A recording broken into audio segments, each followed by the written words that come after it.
Hello friends, welcome to Global Online. Friends, in this video we are going to discuss some important MCQs on econometrics for your upcoming UGC NET or MS set in economics.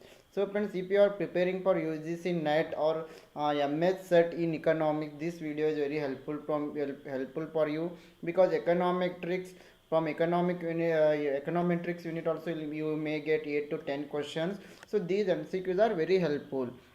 And friends, if you are preparing for MS set in economics, so we have a crash course here. So in this crash course you will get complete theory lectures on all the units, you will get complete MCQs lectures on all the units, and you will also receive entire syllabus mock test with solution PDF. There are 20 plus mock tests are available, and notes are available on all the units. So practice MCQ set is available on all the units. So this crash course is available only at rupees 7,000. If you join, you will also receive discount here. To join, you can contact this number, or else you can also message to this number 81791. You can send a WhatsApp message here, 8179138 So you can call, or you can send a WhatsApp message 8179138 So you can send a WhatsApp message to this number, you can call to this number.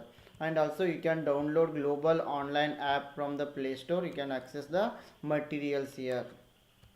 And friends, now let us move to the questions here. Here the first question is, in the presence of heteroscedasticity, the best linear unbiased estimators are provided by the method of. So if there is a presence of heteroscedasticity, then which is the best linear unbiased estimate?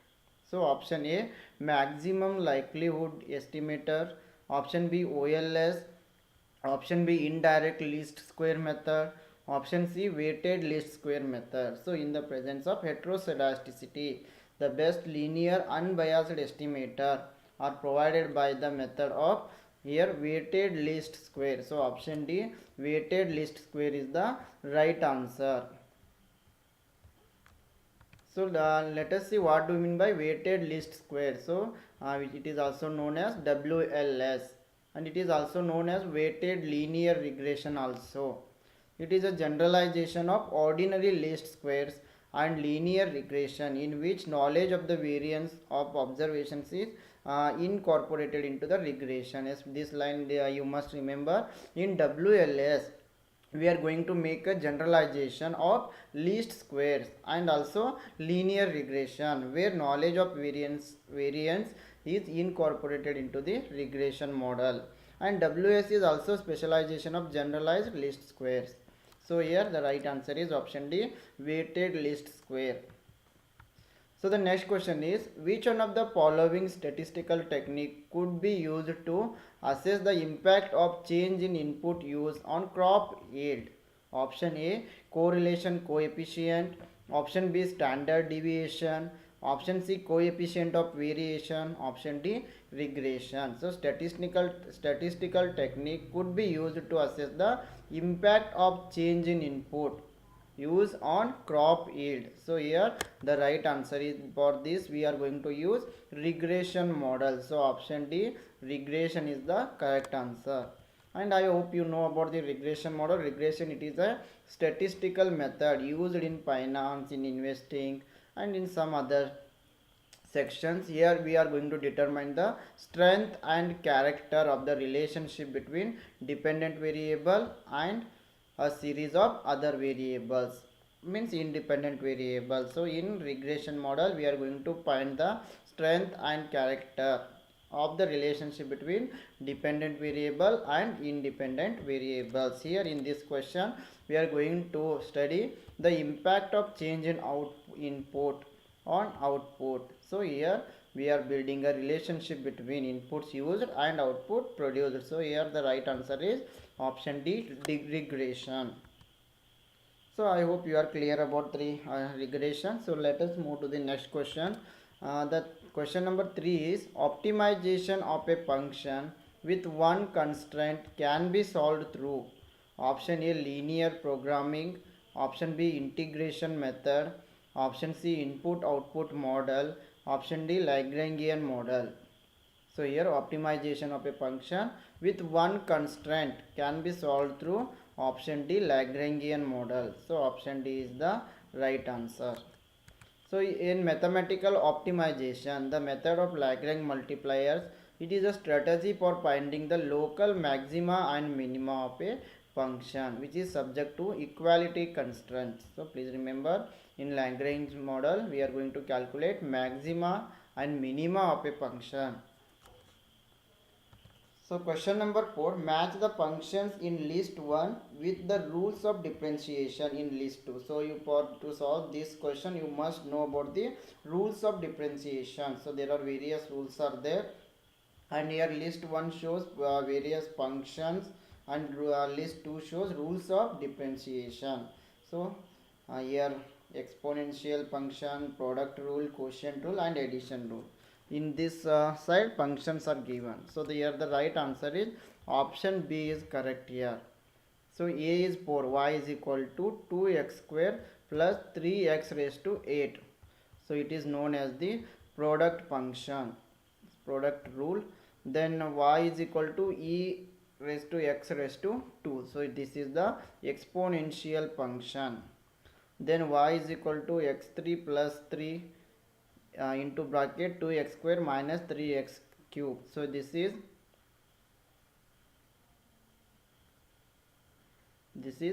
product rule. Sorry, here option A is 4, y is equal to 2x square plus 3x8. So this is an addition rule here. So sorry, A is 4, y is equal to 2x square plus 3x raised to 8. It is an addition rule. Then y is equal to e raised to x raised to 2. This is an exponential rule. Then the third one, y is equal to x3 plus 3 into 2x square minus 3x3. So this is a product rule.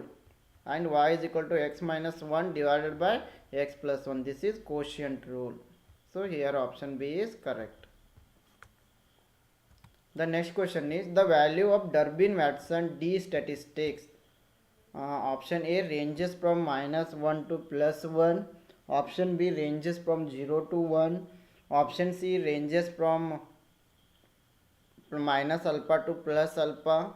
Option D ranges from 0 to 4. So here the value of Durbin-Watson D statistics is, so the value ranges from 0 to 4. So as you all know, the Durbin-Watson value is from 0 to 4.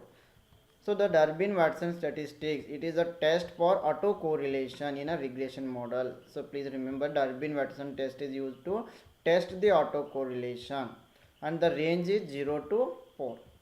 If the value is 2, it means that it is 0 autocorrelation. Please remember, if the Durbin-Watson value is is 2, then it is 0 autocorrelation. And if the value of Durbin-Watson test is below 2, then it means it is a positive autocorrelation. If the value is above 2, it indicates negative autocorrelation. Question number 6. The model in which y depends on current and previous time period error term is. The model in which y depends on current and previous time period error term is. Option A AR model. Option B single equation model. Option C ARMA model. Option D MA model. So here the right answer is option D MA model. Yes, here AR model, MEA model, ARMA or ARIMA, these models are used to forecast the observation. Please remember, these models are used to forecast the observation at t plus 1 based on the historical data of previous time spots recorded for the same observation. It means whatever data we have recorded in the past, based on that we are going to forecast the future. Just whatever data we have collected, based on those data we are going to forecast the future. For this we are using AR, MA, ARMA and ARIMA models. And the model calculates residuals or errors of past time series and calculates the present or future values. So based on the collected data, we are going to calculate the errors in past data, and we are going to calculate the present or future values. So in this series we use moving average model, that is MA model. MA means moving average model. The next question is, a type 1 error occurs when we, option A, reject a false null hypothesis, option B, reject a true null hypothesis, option C, do not reject a false null hypothesis, option D, do not reject a true null hypothesis. A type 1 error occurs when, option A. So as we have gone through the four options here. Here the right answer is option B, reject a null hypothesis. So type 1 error means reject a true null hypothesis, and if you are accepting the false hypothesis, then it is type 2 error. If you are rejecting the true hypothesis, then it is type 1 error. So option B is correct. So a type 1 error occurs if an investigator rejects a null hypothesis that is actually true in the population. Actually the hypothesis is true, but we are rejecting it. So then it is known as the type 1 error. And type 2 error is known as the false negative. Actually the investigator fails to reject the null hypothesis, that is actually false. So in type 2 error, actually the hypothesis is false, but we are accepting it, then it is known as the type 2 error. For example, type 1 error says that the test result says you have coronavirus, but you actually don't. Type 2 error means the test result says you don't have coronavirus, but you actually do. So this is an example for type 1 and type 2 errors. The next question is, test statistic used to distinguish trend stationary and different stationary is. Yes, test statistic used to distinguish trend stationary and different stationary is. Option A, Engel-Granger test, option B, Dickey-Puller test, option C, F test, option D, error correction mechanism. Yes, for this we are going to use Dickey-Puller test. So option B is correct here. Yes, yeah, in statistics the Dickey-Puller test tests the null hypothesis that a unit root is present in autoregressive time series model. So in autoregressive, if there is a presence of unit root, then you are using Dickey-Puller test. And the alternative hypothesis is different depending on which version of the test is used here, but usually stationary or trend stationary. And the test is named after the statistician David Dickey and Puller, who developed it in 1979. Let's match the following. List 1 explained, list 2 explanatory variable, option C dummy variable, option D instrumental, and list 2 independent variable, categorical variable, proxy variable, dependent variable. Yes, here the right answer is option A. Explained is known as the dependent variable, then explanatory is known as the independent variable, and dummy is known as the categorical variable, and instrumental is known as the proxy variable. Yes, please remember, explained is dependent variable, explanatory is independent variable, dummy is categorical variable, and instrumental is proxy variable. So next question, which one of the following is not an assumption of classical linear regression model? So 4 options are given here. The right answer is option D. So COV YIXI is equal to 0. This is not an assumption of classical linear regression model. So there are some assumptions of classical linear regression model. The first one is linear parameter and correct model specification. Second one is full rank of matrix X. Third assumption is explanatory variables must be exogenous. Fourth one is independent and identically distributed error terms.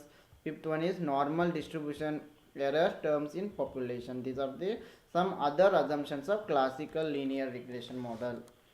The next question is, logit model associated with option A continuous variable, option B discrete variable, option C interval variable, option D dummy variable. So logit model is associated with the dummy variable.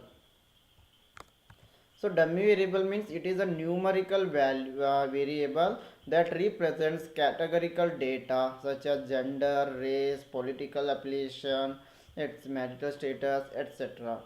And researchers use dummy variables to analyze the regression equations when one or more independent variables are categorical. Yes, question number 12. To estimate a just identified equation, which of the following method is employed? So to test the just identified equation, which method we are going to use here? So first one OLS, second one ILS, third one TSLS, fourth one GLS. So four options are given here. Here the right answer is option D. 2 and 3 we use. That is ILS and TSLS. Question number 13. Regression coefficient is independent of option A origin, option B scale, option C both origin and scale, option D neither origin nor scale. Yes, here the right answer is option A origin. So regression coefficient, it is independent of origin but not scale. So the regression coefficients are independent of the change of origin but not scale. So here option A is correct. So by origin we mean that there will be no effect on the regression coefficients if any constant is subtracted from the value of x and y. Question number 14. A type 1 error occurs when we option A reject a false null hypothesis, option B reject a true null hypothesis, option C do not reject a false null hypothesis, option D do not reject a true null hypothesis. So here the right answer is option B, reject a true null hypothesis. So option B is the right answer. Type 1 error occurs when reject a true null hypothesis. So type 1 error is mistaken rejection of a actually true null hypothesis. Actually the hypothesis is true but we are rejecting it, then it is known as the type 1 error. And if we are accepting the false hypothesis, then it is known as the type 2 error. Question number 15. What would be then consequences for the OLS estimator if heteroscedasticity is present in a regression model but ignored? Yes, what would be then consequences for the OLS estimator if heteroscedasticity is present in a regression model but ignored?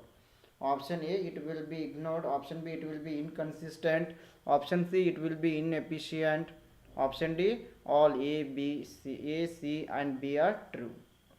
Yes, here the right answer is option D, it will be inefficient. Yes, blue is, question number 16, blue is option A, best linear unbiased estimator, option B, best linear unconditional estimator, option C, basic linear unconditional estimator, option D, both B and C. Yes, here blue stands for best linear unbiased estimator. So option A is correct. Question number 17. In the regression function y is equal to alpha plus beta x plus c.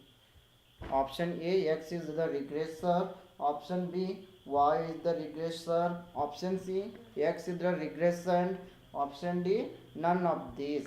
Yes, here the right answer is option A. In a function y is equal to alpha plus beta x plus c. In this equation, x is the regressor.